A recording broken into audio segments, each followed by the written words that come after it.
How to make life fun without your phone. The story starts in Koh Lanta. It's maybe 8 am. My phone is in my locker, 16% battery. I'm on my way to this food spot where all the locals go. I have no idea what time it is, and something about that feels really good. The night before, a girl I met maybe 3 days ago asked me if I wanted to do a moon ritual with strangers.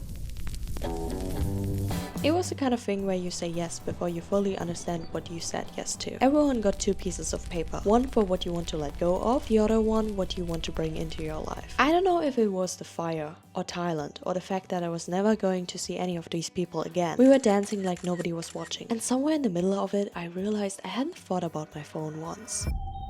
How? Are you telling me I should just quit my job, move to Southeast Asia and say yes to every suspicious invitation from a stranger? Yes and no. You probably clicked on this because you're so tired of how much time you spend on your phone. You miss the kind of days where your phone ends up on the kitchen counter at 8 am and you find it there at 9 pm and the battery is still at 60%. And I want to say up front, deleting your apps won't fix it. I know because I've done it 40 times. My phone is really good at one thing, making sure I'm never fully anywhere. You're at dinner but also somewhere else. You're with people but also alone, and after a while you forget what it feels like to just be in one place. Every time I reached for my phone, it wasn't because I was bored, it was something more specific than that. It's, I wonder if someone wrote me. It's, I don't feel like doing this right now. A tiny moment of discomfort and your hand just knows what to do about it, automatically, before you made any decision. And once you notice that, you can't really stop noticing it. You catch yourself mid-reach and go, oh.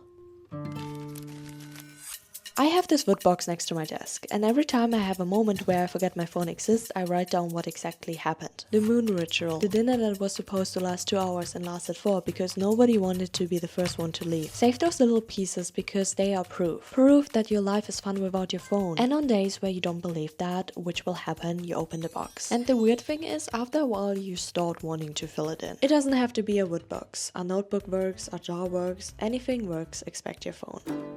Something I started doing is leaving my phone wherever it is and just going outside first. And I don't know what it is exactly. Maybe it's that the first thing your brain sees in the morning is what the whole day feels like. And if the first thing is your phone, the day already feels like you're catching up on something before it even started. So tomorrow morning, go somewhere before you touch your phone. Even if it's just to get a coffee, to go to the gym, a little walk, reading 5 minutes before standing up. You will remember that the world exists before your notifications do. There was this one night when my friend just texted me, we're meeting at 7. She didn't tell me what the plan was. And I remember thinking, okay, but what? Why not plan anything? And that night ended up being one of those nights where you're walking home at 1 am with that specific feeling where you're tired, but you don't want it to be over yet. Next time you walk past a place and something in you just says, maybe go in, go in. Either it's amazing or it's terrible. One of those moments for me was when we were just walking into a restaurant without checking it on Google first. We walked past it 3 times actually. And normally I would have pulled out my phone, checked the reviews, seen a 3.5 star and then kept walking. But we just went in. And I don't even remember if the food was good. But I remember the night because nothing about it was decided before it happened. And I think that was actually why it felt so different. Like something. I think about that moon ritual night a lot.